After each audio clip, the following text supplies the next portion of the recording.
Hello, everybody, and welcome to a very special Dodgers Zoom party presented by Bank of America. Tonight, we have the opportunity to be joined by some members of the 1988 World Series champion Dodgers. We're going to relive some of the amazing memories that this team helped us create, and also hear some kind of crazy stories, those that we can actually do on these Zoom calls. All right, boys, I'm Alana Rizzo with Sportsnet LA, of course, host and reporter of your Los Angeles Dodgers. Joining me on this broadcast are my partners and also the stars of Off Air with Joe and Oral, Joe Davis and Oral Hershiser. Hello, Alana. And let's be honest, people don't really want to hear from you and I tonight. No, definitely not. We're quickly going to let them know. Use the hashtag on Twitter, Dodgers Zoom Party, and send us pictures of you guys watching at home. And during the seventh inning stretch, Dieter's going to play some more tunes. We're going to show some of those pictures. But again, we want to turn this over to a guy that knows as much about 88 as anybody, my good friend, the Cy Young Award winner, Oral Hershiser. Hey, everybody out there. It's going to be my job tonight to do a little of Alana and Joe's job by introducing all the guys. And after I introduce them, I'm going to ask them to say where they're calling in from so we know where these guys are around the United States. But first and foremost, I want to introduce a teammate of mine who played left field, a two-time world champion, 1984 with the Detroit Tigers, and then again, of course, in 1988 with the Dodgers. One of the most iconic home runs that has ever hit in all of Los Angeles Dodger history and all of baseball history, Mr. Kirk Gibson. Hey, Gibby. Hey, guys. Glad to be here from somewhere in Michigan by a lot of lakes. And I'll take an air for you if you're throwing a no-no, okay? You can just throw it on me or Saxy. All right, buddy. This player spent 2 tenures with the Dodgers. He's made his major league debut with Los Angeles in '79. A decade later, he helped the Dodgers win the '88 World Series, a couple of home runs against Oakland. He's named after a home run hitter of Mickey Mantle, but this Mickey is Mickey Hatcher. Thank you, Oral. Where are we calling in from, Mick? I am calling in from Buena Park, California. Lovely Buena Park, California. And I'm excited about being on here, seeing a bunch of my old buddies. And yes, I can say old buddies. So it's going to be an exciting day for me, and hopefully for the fans too. This outfielder spent 9 seasons with the Dodgers and was a member of the '88 World Champion, of course. He posted career highs in '85 of 28 home runs and 95 RBIs. He hit 148 home runs in his 11-year career. Welcome back, Mike Marshall. Great to see everybody. Las Vegas, New Mexico, and I've already laughed more in the last 15 minutes than I probably did in the last 5 years, so this has been fun. Yeah, the fans don't know it, but we've been on for about 15, 20 minutes checking out all the technicalities, getting everybody hooked up, and we've already had some good times, and there would have been a few bleeps if we'd have been on the air. This former National League Rookie of the Year, 5-time All-Star, member of the championship Dodgers twice in '81 and in '88, set the Dodger rookie record for 48 stolen bases in '81. He was a great guest on our last Zoom party, and he's back again here. Saxy, Steve Sachs. Oral, how you doing? How you doing, everybody? Good to be with you. I'm calling in from Northern California, Giants country. So don't tell anybody, but Northern California, good to be with you. All right. This right-hander was a reliever acquired from Oakland, the team we beat, of course, in '88. He anchored the bullpen with 21 saves. He's one of the craziest guys on the team, so I know we're going to hear a lot from him tonight in our roundtable, 15-year career, and that is the great Jay Howell. Hey, Bulldog. Hey, guys. I had a little trouble, technical difficulties zooming in. Good to be here. Looking forward to it. I'm so glad you guys are doing well, and Where are you calling in Let's from, talk Jay? about it. I'm in Atlanta, Georgia, In Atlanta. and yeah, Great. Living the Three-time dream. world champ. What's that, Jay? living the dream. That a baby. A three-time world champion, twice as a member of the Dodgers, and another as the manager of the Angels, the battery mate of a lot of us. This ninth inning home run that he hit in Game 4 back in '88 off of Dwight Gooden, one of the most exciting home runs in Dodger history, and probably one that really helped catapult us into the World Series. The great and the backstop, Mike Scioscia. What's up, Bo? What's up, guys? Great to touch base with you guys. And I'm coming to you live from Westlake Village, California. And Mickey Hatcher, you look like you're in prison. Are you in jail? Yeah. Let's talk about another teammate, former first-round draft pick of the Dodgers, a key member of the '88 championship team, career high of 23 home runs on 2 occasions, once with the Dodgers in '86 and another time with the dreaded Astros in 1990. But he's still great and one of our great friends, Franklin Stubbs. Hello, everybody. Calling you from Louisville, Kentucky. So happy to be here and glad to see all you guys. And Stubby, a guy that played out there in the outfield behind you in center field and roamed it amazingly. A 2-time world champion, played in the majors 11 seasons, won his first ring in '83 with the Orioles, his second with, of course, the Dodgers. Made the great catch against the Mets to rescue a game where I got a save, luckily, and also served as the Dodgers coach for 8 seasons from '98 to 2005. And after 42 years in baseball, finally took a year off, but then the COVID hit, so he wasn't able to watch his son play his senior year. The great T-Bone, John Shelby. What's hey-o? Hello, guys. Good to be with you. Calling in from Lexington, Kentucky, God's country. And last but not least, the guy who put this group together, a man that put the '88 World Championship together, went out and got Kirk Gibson, made some other deals, and turned a struggling 1987 team around. The great and the wonderful Fred Clare. Oro, great to be with you and great to be with a great group of guys. And I'm calling in from Bermuda Dunes, California. So guys, the format tonight, we're going to try this kind of freelance and we're going to free flow it as long as we can keep it semi-organized. Let everybody kind of chime in, but let's start with any topic, round table here for a while, maybe 20 minutes or so before we maybe take a little break. Saxy, first pitch in the bottom of the first in '88. Was it HR from you? How Yes, sir. exciting was that to come in? Well, I was cheating a little bit now, Earl, because I was facing Dave Dravecki. Okay, I want to tell you, I'll make this really quick. Quick summary. In the minor leagues, Dave Dravecki once broke 5 bats in the Sachs household in a Double-A game in Amarillo. He broke 3 of my bats and 2 of my brothers in one game with that nasty cutter that he had. So I thought, okay, I remember those days. I think the first pitch of the season, yeah, he's going to throw a fastball groove one and try to get ahead of me 0-1. I'm going to get out there and cheat a little bit. Now, if he throws that fastball and I get out there, maybe I'll get a base hit. Well, there it went. I was surprised as everybody else was in the stadium, believe me. So didn't Tommy always say when he hit a home run, he was going to go into a slump? Yes, he did. And actually went into a slump for a long time after that one. And most of it was mental. Most of Saxy's slumps were mental. We know that for sure. Well, let me tell you one slump I didn't have, and that was breaking Joey Malfitano's finger coming around third base. That's hilarious. That's right. So what happened was I was so excited. I came around third, gave Joey a great big high five as it was waiting right there for me. And all I saw him do was jump and turn around and start jumping. I thought, wow, he's excited, right? No, his thumb was broken. I broke his thumb. So, Gibby, that was a little better first day of playing in the regular game than it was the first day of spring training in '88, wasn't it? What are you trying to say, Bulldog? I don't know what you're talking about. I think you got a little amped up for spring training games, but you also got amped up for the regular season. I'm glad you saved some of that energy. Why? Because I didn't like eye black inside my head. Bulldog, you think that's so funny, don't you? No. I don't think it's funny at all. Brad, how about you? What a horse, you know what team you put me on. These guys are just clowning around all the time. I'm the weirdo. It was the right combination, Gibby, and you were a big part of it, as everyone was. Well, that was one of the things you said, Fred, in a lot of the interviews later, that you went out and got guys with heart like Mickey and Gibby and traded for John Shelby and Alfredo Griffin to shore up the defense. It was quite a combination you put together very quickly.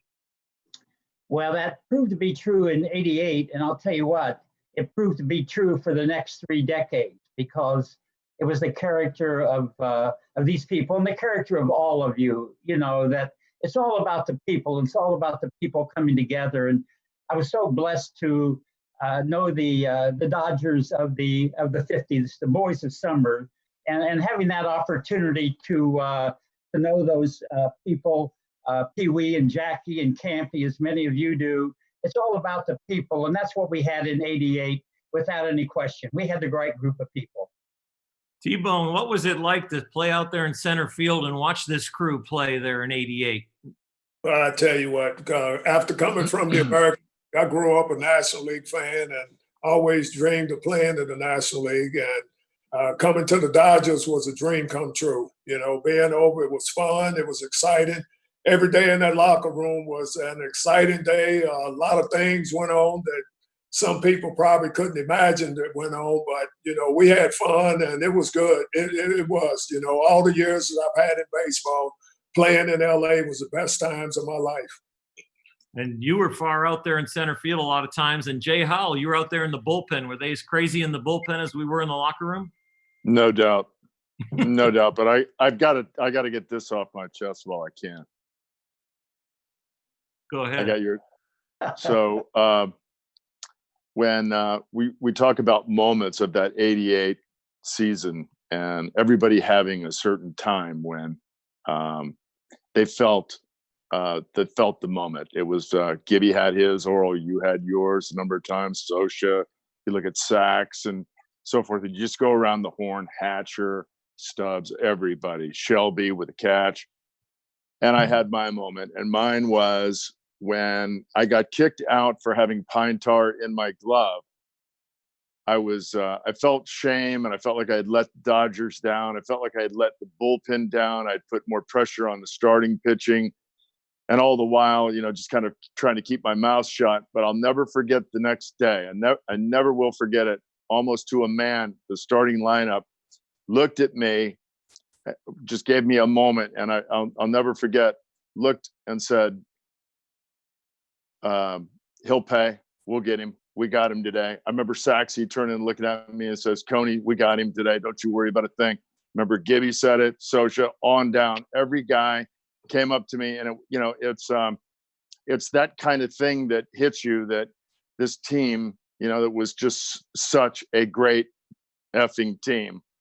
Right. And after every win, we would say that that moment that my teammates let me know how much they supported me, guided me through that tough situation. And I couldn't be more grateful. So that being said, thank you for letting me get that out.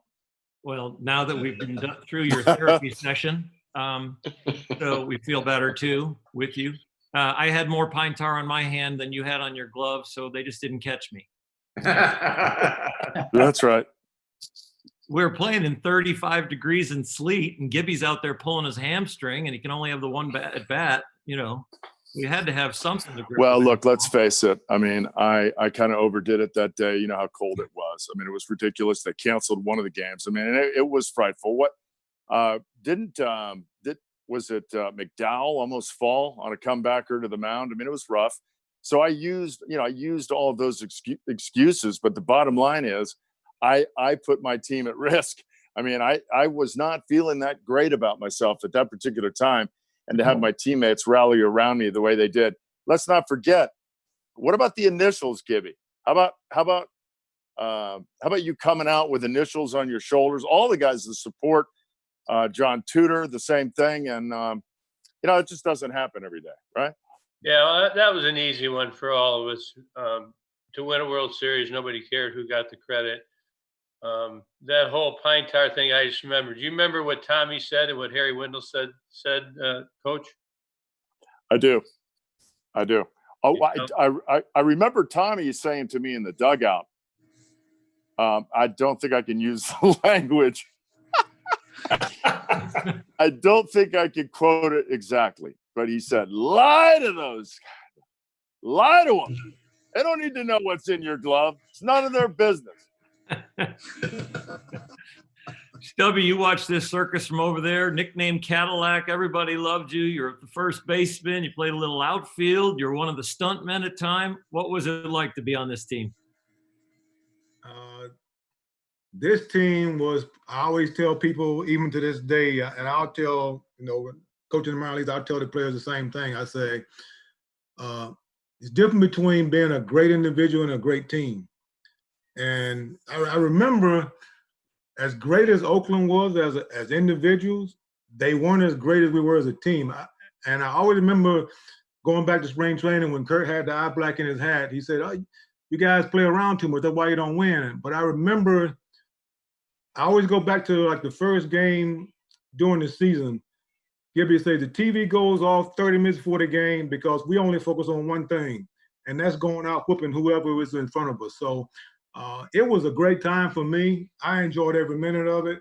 The one thing I loved about this team is it didn't matter who was on the field. Whoever was out there that day, that was the best team to put on the field. And that's the way the guys played. I remember when Alfredo got hurt and Dave Anderson came in and played as good as you could play at shortstop for about a month. So every guy had their moment and picked up each other no matter who was on the field. Moose, you were part of us. That was a great World Championship year. You've got to have some memories.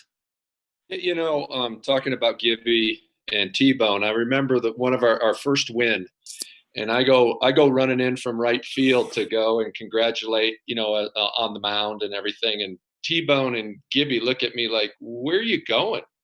And I'm like, and they wanted to, and so the three of us now would always meet, kind of like the outfielders were a team, and just the things that the new guys brought.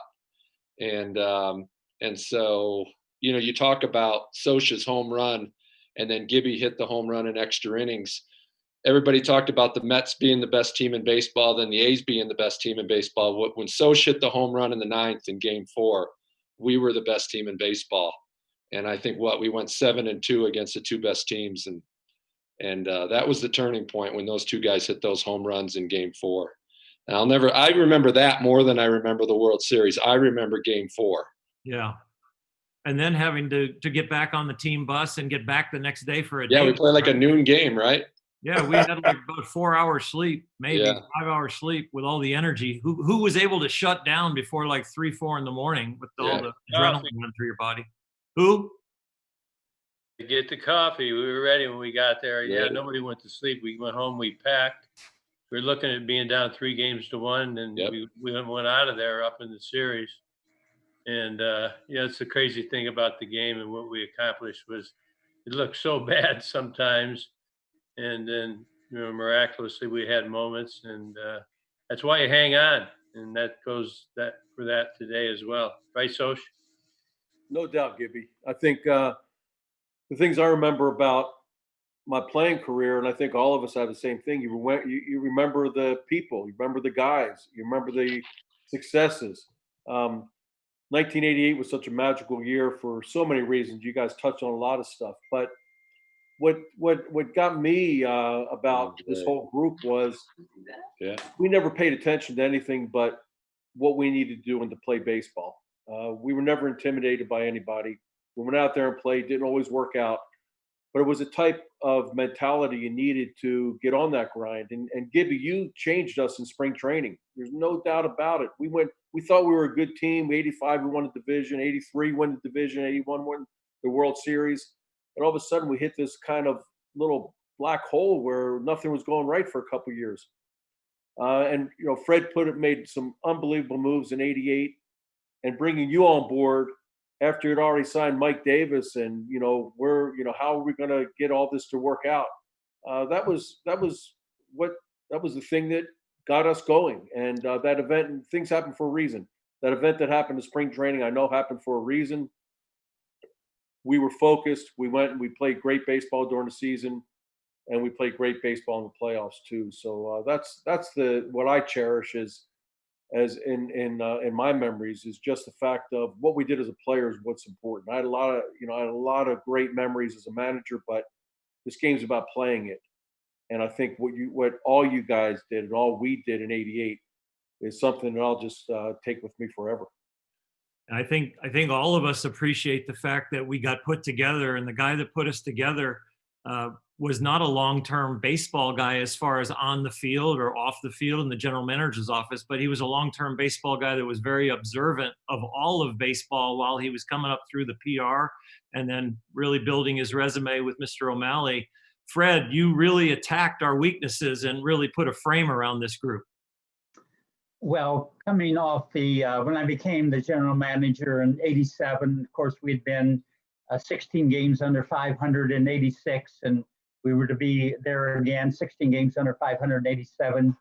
But I think Soch hit a point here that's very important, and this call really is very representative of what took place, because as Mike mentioned, and you guys lived it. I mean, there was the success that the Dodgers had an organization with Soch and Saxey, Oro, Mike Marshall, and Franklin. And then to have the guys come in to blend to that. And the way they blended was really the most satisfying thing. But it was a matter of, I hadn't been involved in baseball decisions, but I had been fortunate in 20 years with the Dodgers to be there with Walter O'Malley and Peter and Walter Alston and Tommy, and was passionate about the game. So when Peter asked me to take the job, the press asked him, how long does he have it? And Peter said, and rightfully so, he has it for today. And that's the way I accepted it. And that's the way everyone is involved in baseball. You have it for today. So what I tried to do was to make the most of each and every day, and obviously with great cherished memories of what did take place in 1988. You know, there's a lot of selfless people on this team, and it was represented mostly by some guys like Danny Heap and Dave Anderson. And Mickey, you were the kind of the captain of the stuntmen, and the fans that are on the call might not know who the stuntmen were, but they were back in that environment. There were starters, and then there were guys that kind of filled in, and they were the bench players, usually a right-handed pinch hitter, a left-handed pinch hitter, a defensive specialist, a pinch runner maybe, and maybe a guy who could do everything, or a few of them could do everything. And Mickey was that emotional leader of those stuntmen. Mickey, how did that come about?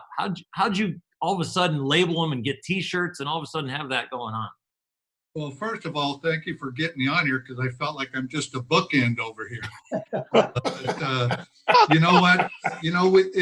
Every time we do this 88 thing, whether it's on video or whatever, the heart from our team is amazing. And it really is, because everybody speaks from their heart. It's not about them. It's about the team and the players.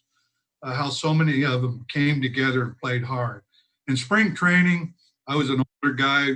Dempsey was an older guy. We had some older guys on our team. And you have to have a team with guys that accept their role, not going through it. And Gibby started it out, baby. You got to go out here. You got to work hard. You got to stay focused. You have to be prepared for your jobs. And that's what I wanted to do. I knew I was going to be a utility player. I wanted the utility players to bond together, to be part of the team, to be ready to play. No excuses. We look back on our season. It wasn't put together easy. I mean, we didn't do it like in the first weeks of the season. It took us time. Tommy Lasorda did a great job with that. Oro Hershiser, Belcher, Leary, those three pitchers were horses. They gave us time to get our team to play the way they needed to play. A lot of us weren't home run hitters. A lot of us had to play baseball. And we bonded. We learned how to play. We learned how to win. We learned how to beat better teams than us.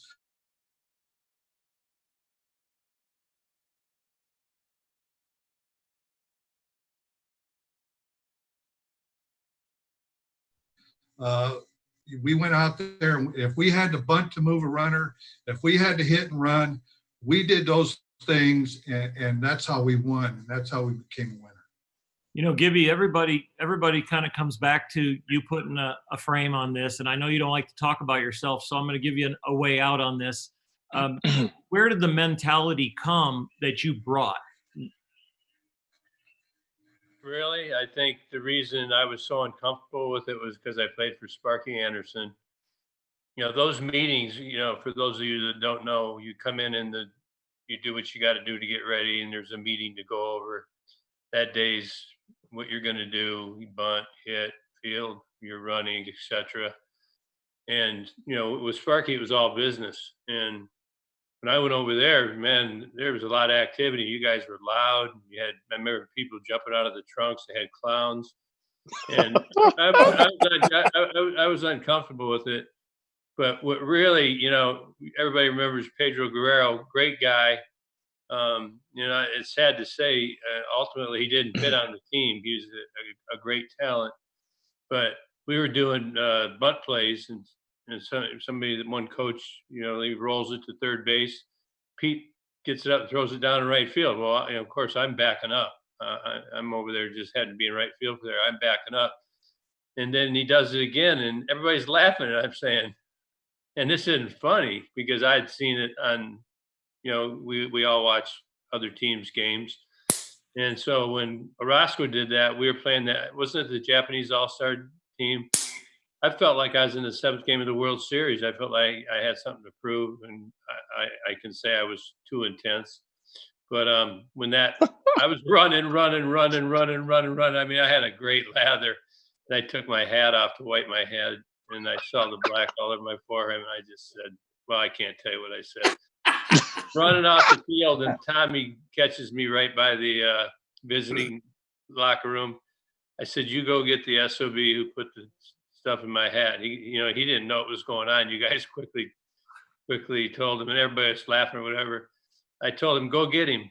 We're going to have a little talk, Tommy. He said, no. So I took my stuff off, went home. He called me at 5 o'clock the next morning. He asked me to come over. We came over. He went on for 20 minutes. They're trying to make you feel welcome to the team. They wanted you to have fun. Winning is fun. I told him, I'm here to win. He said, let's tell the media that you had a family issue. You had to go home. I said, no, I'm telling them the truth. And that's why I said, I want to talk to the team. And, I just couldn't help myself. It didn't backfire. Thank goodness. It could have, but you guys even made me laugh later. Stubby, I hear you earlier telling me to do some smiling. I'll do the best I can, but we had a lot of laughs above all that other stuff. We had a lot of laughs, and that was the fun part of it. And that's really what we all remember. That's what the bond is. We weren't so stressed out over it. If we lost, we didn't care. Hatch, you had your little thing that you'd do. And Soch, we were always counting our home runs together. We found a way to make it fun and make it positive. Hey, we had a great year that year. We hit 30 home runs between us. Right. Yeah, me and Andy had 29, I think, too. So that was a great year.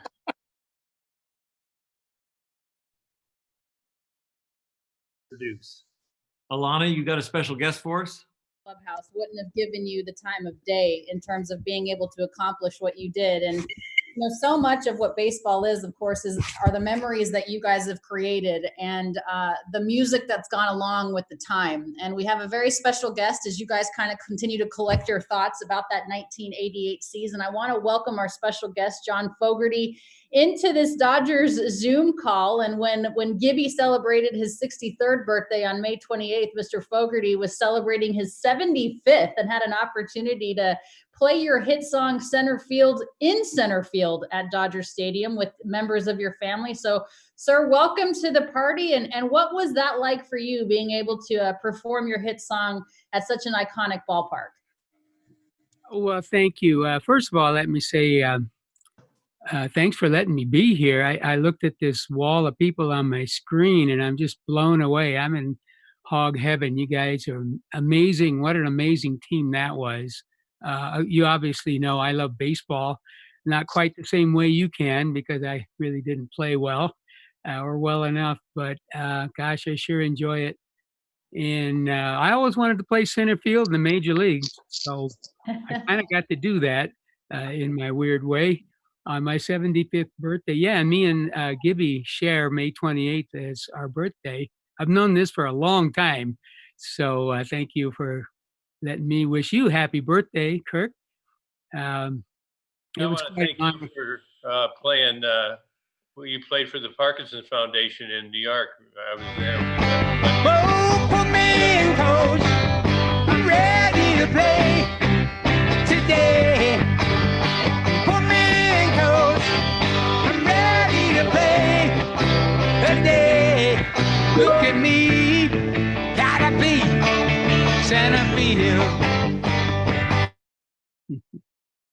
great moment, I would imagine, for you, John. And it's going to look a lot like that if we get back to playing baseball with no fans in the stands. But what was it like to play at such an iconic park like Dodger Stadium? And you had mentioned you wanted to play center field at the big league level. What was that moment like for you? Well, to be there with my family, playing music with my kids, it's just awesome. Of course, my wife was there, and our other daughter was there helping out. Um, and to just be inside a real stadium and playing that song. Of course, I play that baseball bat guitar, which only knows one song, but I play it over and over. It's just very satisfying. I mean, it's something I'm going to remember the rest of my life, to get to do something like that. But of course, that's a big empty stadium. I got to say, just seeing all you fellas on the screen and hearing your story, and especially hearing you talk about that great year of '88 when the team comes together, that, I don't know, no one really quite knows what it all is, because you are a great team. There's been other great teams, people with talent. I mean, but for some reason or other, it doesn't gel the way a World Series winning team does. We try to figure out what that is. It's heart, it's character, it's luck, it's all these things, and it's kind of spooky. But hopefully it's fun. And when it's fun like that, gosh, it's really enjoyable to be around. So often you hear that musicians and rock stars want to be professional athletes and vice versa. Professional baseball players would love nothing more than to be a rock star on that stage. How did you become a baseball fan? Oh, I started out very early. You could almost call my family a baseball family. Now, I'm old enough that when I was, little in the years after World War II, I was born in 45. So somewhere around 48, 49, at which I'm 4 years old, I can remember my father talking about Babe Ruth and the New York Yankees. There were no major league teams, out west. We had in Oakland the Oakland Acorns and San Francisco Seals, and there were a lot of players on those teams that were really major leaguers, of course. Um, but they would talk. My dad would talk about that. My oldest brother became a bat boy for the Oakland Oaks, and in fact, he was their last bat boy before they moved up north and became the Vancouver Mounties. So I was hearing about baseball, but it was all mythical. I thought Babe Ruth was still playing somewhere, in the mythical out there. And so I was filled with that sort of magical feeling about it, because it wasn't close. It was in some faraway place. And obviously, I mean, I remember riding in the car with my dad once, and he mentioned Babe Ruth. And I said, well, he hit 60 home runs, didn't he, Dad? And I said, yeah. Well, was that a big deal? Was it special? And my dad kind of thought a minute, said, no, everybody thought he'd hit more the next year. Just the way records are, really.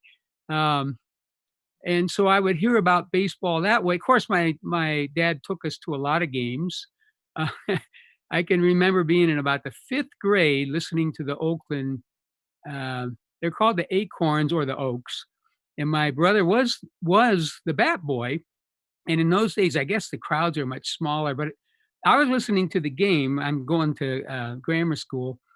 And suddenly you hear a voice in the crowd between the announcer, and he says, hey, Fogarty, get your head out of the stands and pay attention to the game. And I guess my brother Jim was, talking to one of the fans in the stands. But boy, when I came to school the next day, everybody was ribbing me about that.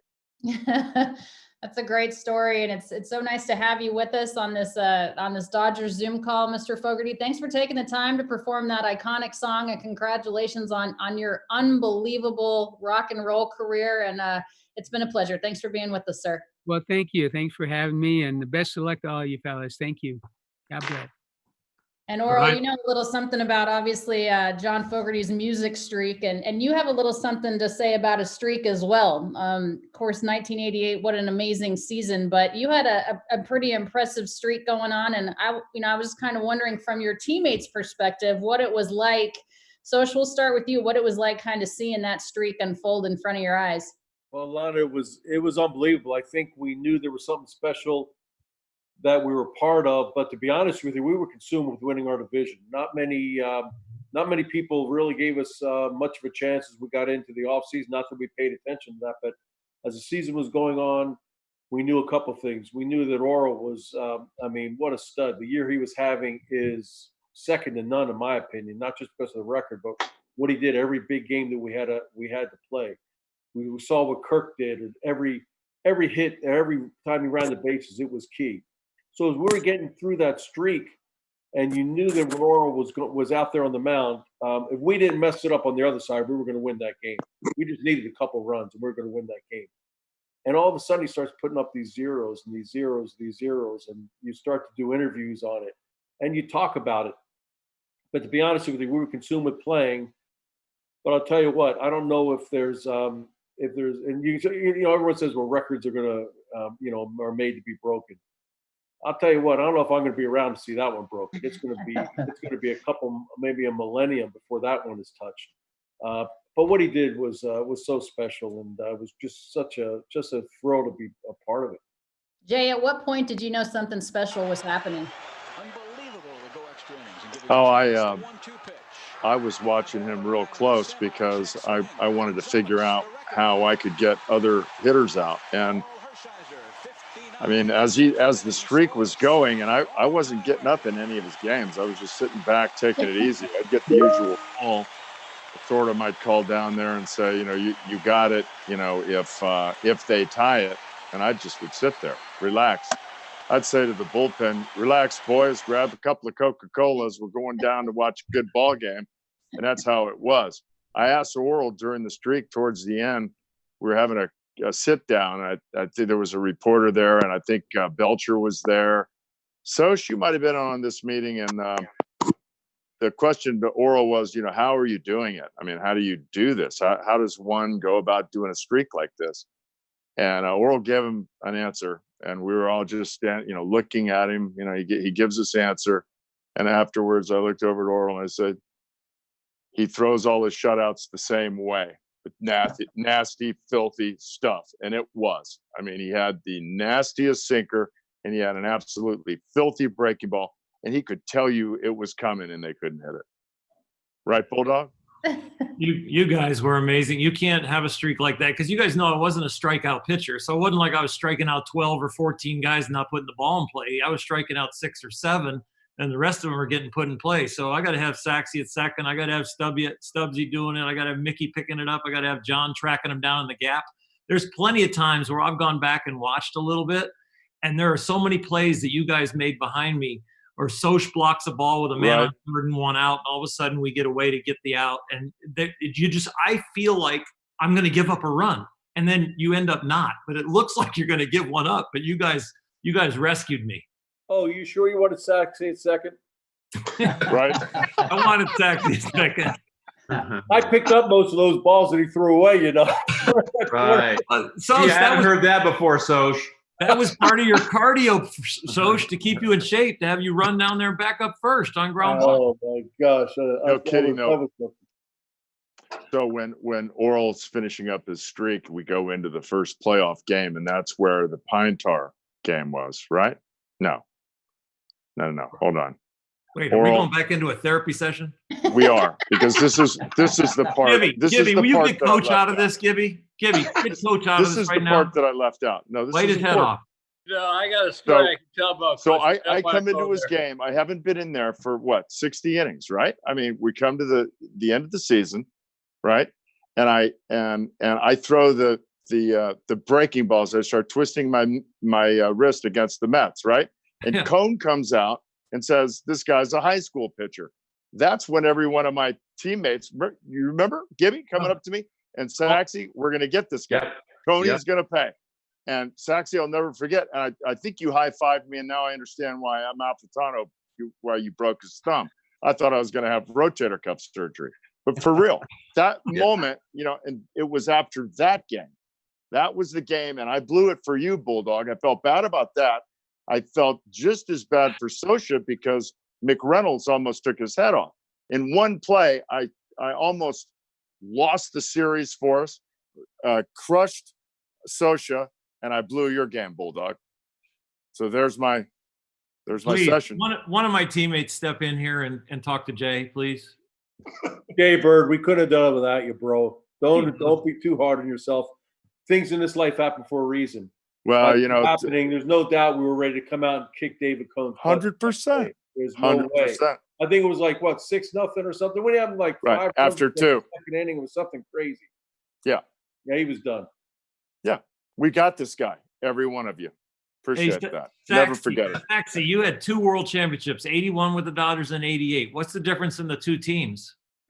Well, you know, it's amazing that 88 team, and I know we've all been kind of rehashing the old ground, but you know, Fred Clare really did take a big chance on the guys that he brought. He brought in Shelby and Alfredo and Gibby. Who's to say that the team was going to gel? I mean, they're talented players, there's no question. But the fact that we gelled as a team, the pundits out there picked us 4th in our division that year. And if you look at that team in 88, it was so separate than everything else. I mean, there was success in 77, 78. We win the World Series on a team that really had an asterisk in the public because of the 2 seasons that we had because of the labor stoppage. And so nothing happened until 88. Nothing's happened since 88. And we were almost like a meteor across the sky. It was like a magic team. We didn't have the talent the A's had. We didn't have the talent that the New York Mets had. But I'll tell you what we had. We had the best team. Collectively, we were something special. We were almost like Seabiscuit in the late 30s, you know, a team that didn't really look real good, but damn, it was good. It was fast, and that's what our team was about. Fundamentally, we were a really sound team with unbelievable pitching. We did it to the New York Mets, and then we did it to the A's, and people still today say, well, the best team did win. Of course it did. We were the best. We loved people telling us we sucked, didn't we? Yeah. People are still mad. They are. Still mad. Yeah, Bob Costas, that 5'4" rodent, was telling us that, oh, this is a terrible looking team. I guess the worst looking talent I've seen ever in the World Series. Thanks, Bob. Saxy, don't get us started on that, Saxy. Don't get us started on that. We're gonna have to shut this thing down. Wow. I'm telling you. Hey, T-Bone, you got all those pictures up behind you. You got a lot of memories. You haven't told us a story. I know you're a good storyteller. No. I tell you, a lot of times, just like all the other guys, I run into people all the time. Oakland fans, they're everywhere. I know Dodger fans are everywhere, but I run into a lot of people that talk about how lucky we were. And, they're like, man, you guys didn't deserve to win. Oakland, I don't know how you guys did it. And I always shut them up when I say, hey, you like to see my ring? That's great. Oh, there's little T. Yeah. T-Bone, you see that picture with little T? Oh yeah, I got all kind of pictures on the wall. Trina from my Dodger days had Mitch and a couple other guys that took photos, and they sent them to me, and I had them in a book, and Trina wanted to put them on the wall, so that's where I'm at down in the basement. Got all kind of pictures with all my teammates, and as I said earlier, man, some of the best memories and the best times of my life. We had a lot of fun together. That was one thing about that team. When people ask me, they say, man, you guys didn't have the best talent. I said, hey, we did have talent, but we had a lot of fun, and that's what was great about it. That's why those are lifetime memories, man. They'll never go away. I can still remember times and still laugh, and it's just the best time of my life being in LA and winning that championship. Oral, I wanted to ask you. What's that? I get asked, we all get asked. I wanted to kind of get a breadth of what the answers would be to this question. I get, hey, do you miss baseball? Do you ever miss it? You know what I like to say? I don't miss baseball at all. I feel most of us left it on the field. Certainly social with the long coaching, managing that he's done after his professional career. I don't know that you guys miss the game. I don't miss the game. But I'll tell you one thing. I miss the hell out of my teammates. I love my teammates a lot. Yep, for sure. You know what? We're going to take a little break. I'm going to turn it over to Dieter Rule here in a little bit for a 7th inning stretch. And I want you all to maybe think of one quick story. We're going to try and shut it off around the hour mark, maybe the hour and 5 mark. So we're going to have about 15, 20 minutes on the back end of this. But Dieter, it's up to you now to take us to a little stretch. Everybody get a drink of water and take the great Dieter Rule. Play the national anthem.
Thank you, Dieter. Way to go, bud. Appreciate it. Stubby, we haven't heard much from you. And Moose, we haven't heard much from you. You got any stories from the old days, especially 88? I've been waiting on Moose to say something. What's that? I've been waiting on Moose to say something. I've just been taking it all in, kind of like Saxy said. I relive it. I think about it and relive it and think about different moments that happened throughout that year. And it all comes back to you. So I've just been enjoying watching all the guys. It's humbling, you know? I mean, to think that I got to play with all you guys and be a part of it. It's really cool. How about you, Stubby? I would say that as well. I think I just always remember stars are going to be stars when it's time for them to do what they need to do to win. Championship team need leaders. We had the best. We knew that Orr was going to go out there and be clutch every game he pitched. I knew that Gibby was going to get a clutch hit every time it was meant to be clutch. I knew that Moose was going to hit 28 bombs that year. I knew what he was going to do when he was playing. I remember one game he had a migraine. He couldn't get on the field in the playoffs. But he told Tommy as late in the ball game that, hey, if you need me to go in and play defense, I'll play. I just remember everybody being so unselfish. So that always stood out to me when I look at this team, how everybody got along. But I just always go back to how everybody had each other's back, and that always stuck with me.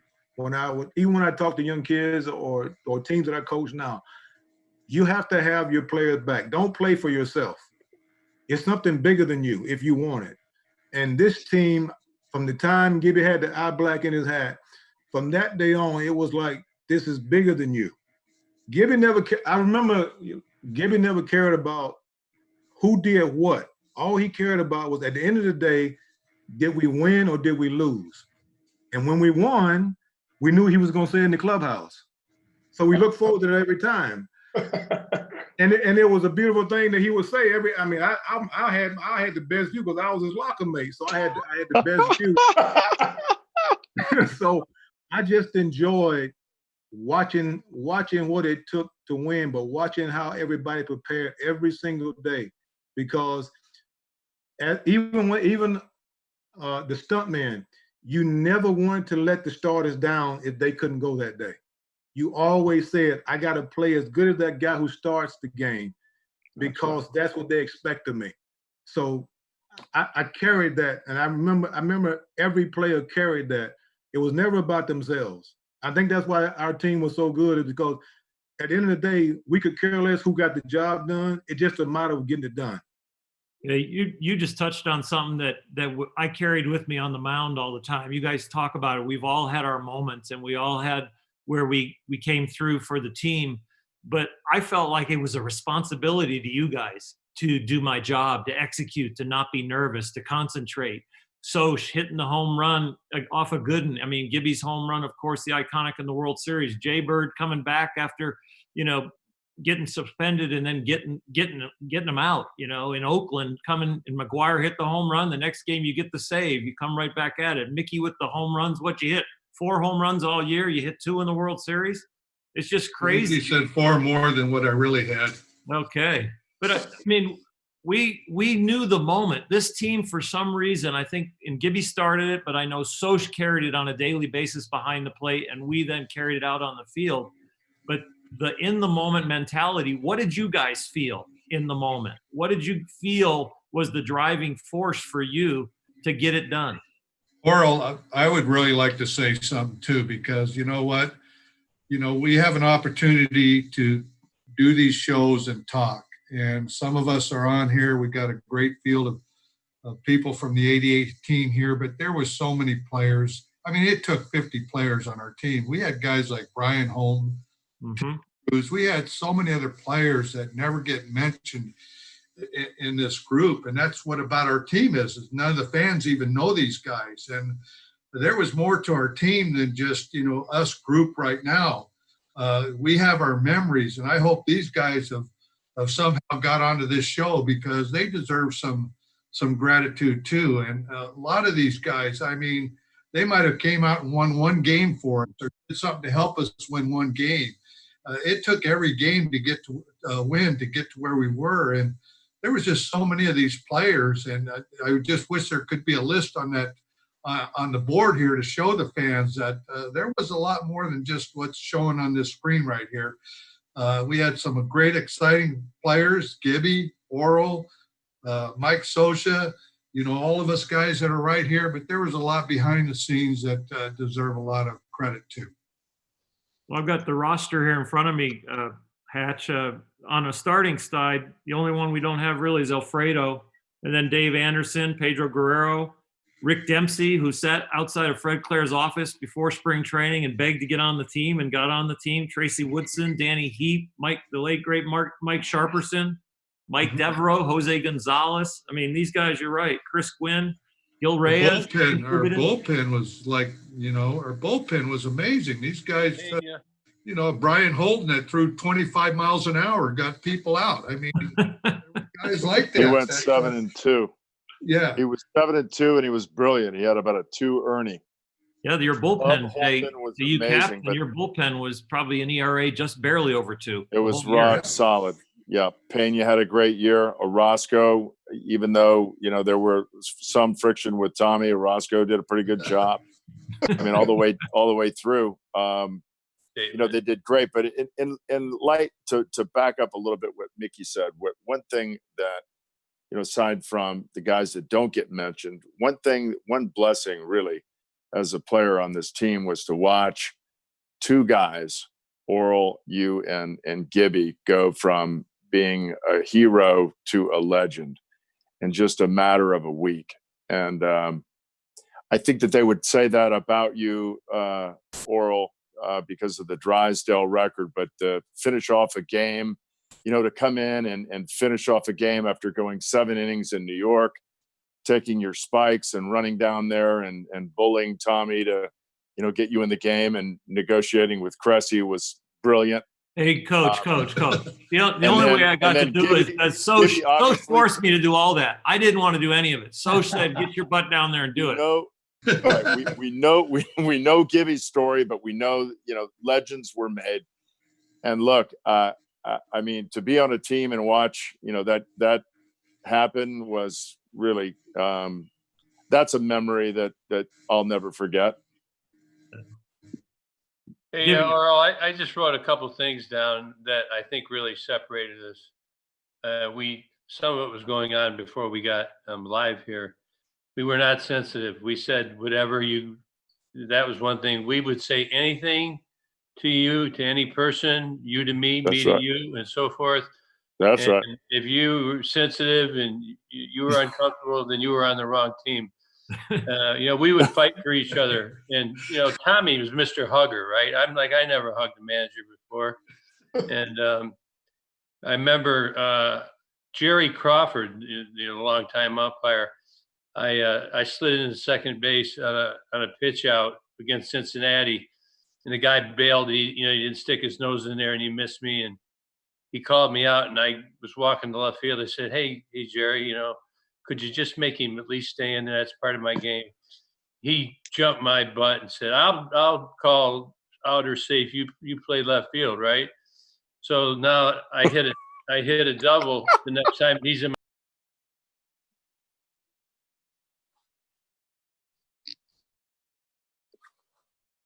Roman comes in. He rings me up on 3 pitches about a foot off the plate. Tommy came out and he aired Bruce out. He goes, I know Jerry called you and told you, because they were National League umpires and I was an American League guy coming over. And Tommy stuck up for me, and that really meant a lot to me. And the one thing about Alfredo Griffin, did he not hit 400 or 500 with the bases loaded that year?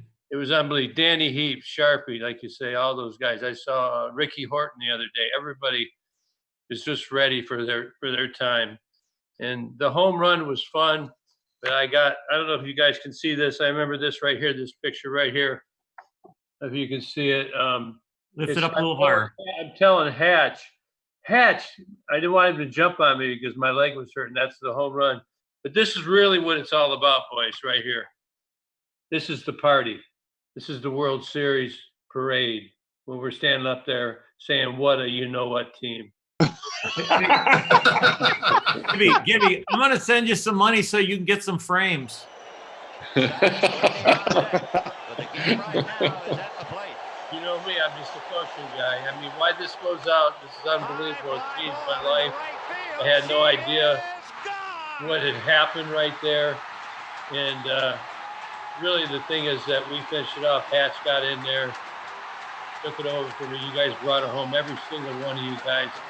I get credit too much sometimes, and it's kind of embarrassing, but it's kind of fun looking at Don Baylor, who's a great friend, the late Don Baylor, Tony Phillips, Tony La Russa. He got me back. He fired me as manager, but you know, we got him in that game. That was a good time.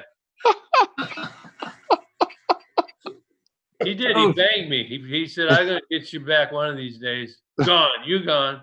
Coach, you captain this We got team. the trophy. We got the ring. So, you captain this team. Did you take any of those lessons into the rest of your career? Learn from the 88? Oh, I don't even want to talk about that, but I got one quick story. Go for it. This is we got 2 outs in the top of the 9th inning against the Mets. Forget it. No. Oh. So we got Lee Mazzilli up. So I call we got 2 strikes on him. I'm thinking like I can see the pitch coming in. I'm going to catch it. I'm running out there. We just beat the effing Mets. We hated them. We're like, we are going to do this on this pitch. We're going to do it. I call a backdoor, front door sinker. We're going to paralyze them inside. So Oral, in his brilliant genius, I don't know what John says, I think we're going to try to throw a cutter in there. So I'm waiting for this ball to come back. We're going to freeze him, and it cuts, and it hits him. And I'm like, oh, my God. And I got a guy on first base. I'm thinking, okay, now we got one more hitter. We're going to get him out. We got Howard Johnson up. So I go out to the mound just to regroup because I'm the one that's like, I was so pumped up. I'm catching this ball. And we got Howard Johnson coming up. And Oral, I said, oh, that was supposed to be a comebacker. He goes, I know. I wanted to throw a cutter. I said, well, you could have hit him. He goes, I did hit him. He goes, but here's what we're going to do. This is serious, guys. This is exactly what I had to deal with. Oral goes, I'm going to wind up. T-Bone, you're going to love this. He goes, I'm going to wind up, and he's going to try to steal. Throw a pitch out, and you're going to throw him out. Now, this is in front of 55,000 people. He wants to wind up, throw a pitch out, and have me throw out Mazzilli at second base to try to end this game. And I go, I can't tell you what I said. I said, you are full of, you know what? Just get this last out, and I turn and walk away. I can't take a joke. Back to me about what you said. Very candidly goes to Tracy Woodson, who died and made him captain. I'm walking away. Can you imagine if I let him do that? If I let him do that, what wow. Is that a true story? Wow. That's a true story. That's what made you very creative as an American League manager. You got to think outside the box, Soch. Yeah, I don't know what box that one was in. That was too bizarre. You heard it all. Let me say one more quick thing about Gibby, and then I'll end with this little quick story. Gibby, he did everything for us, running the bases. He had the biggest, when he ran those dirt clods, looked like a rooster tail. That's how much he would dig in and run. He was so fast. So we're looking at him. You get inspired by this. We were inspired the way he played, and he had just won a game. I think, in fact, T-Bone, hit the ball. A ground ball to short. They threw away. Gibby was on first base, and you came all the way from first base around to score a walk-off. Remember that play, Gibby? Cincinnati. Yeah, Cincinnati, right. Well, we're playing the next week. And I was thinking about, man, it's great to do things on the bases. It's unbelievable. I was the slowest guy in the world. Mickey knows, we played together in the leagues. I had to be the slowest guy. I was slower than slow. So, but I love to take the extra base. You love to play. Tommy would say daring and aggressive, and you want to play. So playing the next week, and I get thrown out of third base in Dodger Stadium by I'm saying 30 feet, and that's kind of that might be on my side of the estimate. I get thrown out by so much at third base, and I'm just thinking, what are you doing? Like, I'm running off the field, and and Tommy, I can see him. I didn't want to go to his side. So I'm back. He's over near the bat rack. So I'm trying to sneak in down this way. And this was an 88. I think a lot of us had babies in 80. I think Moose, Wow. we're all babies in 80. So our wives are all pregnant, right? So Tommy's yelling from the end of the dugout. And Gibby, you heard this because you were sitting right there. He goes, Sosha, if you raced your pregnant wife van right now, you'd finish in third place. That's a true story. I'm saying, Pretty much a that's true what I got. story. That was my 2 stories. So I had to get the first one in for sure. Oh, that's Anybody else got a quick story? Oh, what is this? That one. Okay. Mm-hmm. That's frustrating for Soch to watch because he's hurt and he wanted that moment and Demper got it. Take that lumber.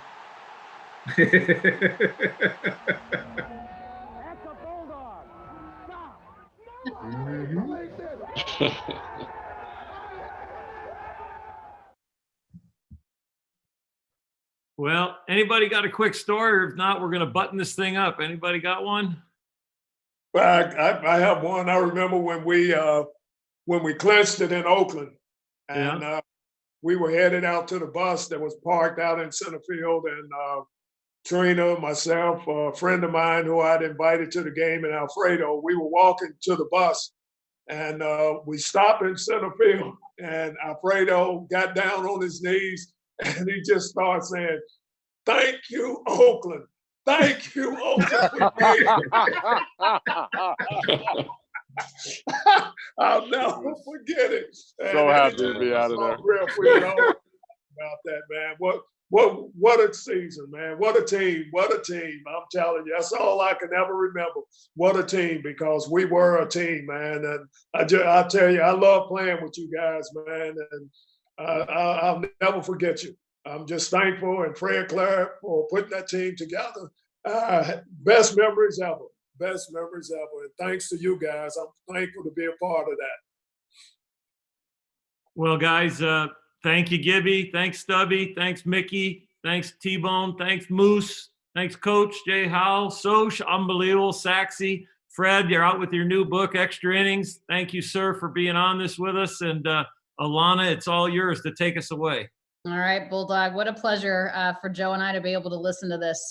So much history and so fun to just hear friends talk amongst one another. And thanks for taking the time to be with us tonight, and for all of the fans watching, the viewers watching. Thank you. Thank you to Bank of America for sponsoring this moment. And we'll continue to talk about this special team and that special year. And for now, guys, good night. Be safe, and we'll see you soon. Thank you so much. Thank you a lot. Thank you. Thank you, guys. Thank you, Okay, guys. guys. Hey, the fellas. Be good. Hey, good. See you, Coach. See you, Soch. Hey, Coach. See you guys. Yes. This is like the Brady Bunch. Time for a snack, Coach. So Good night, stay hot, cowboy. Coach. All right, guys. Thanks, man. I love all you guys. All right. All right, thank you, dude. Bye-bye. Of course, couldn't go through without me having the migraine. Who said it? Stuff's total lie. Oh yeah, we picked him up when he had the migraine.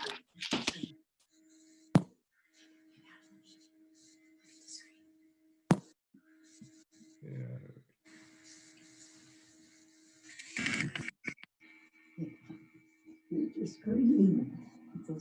Just read what's on the screen. There was nothing on the screen. Button yet to get past it when you read it. I just saw a third one. Here.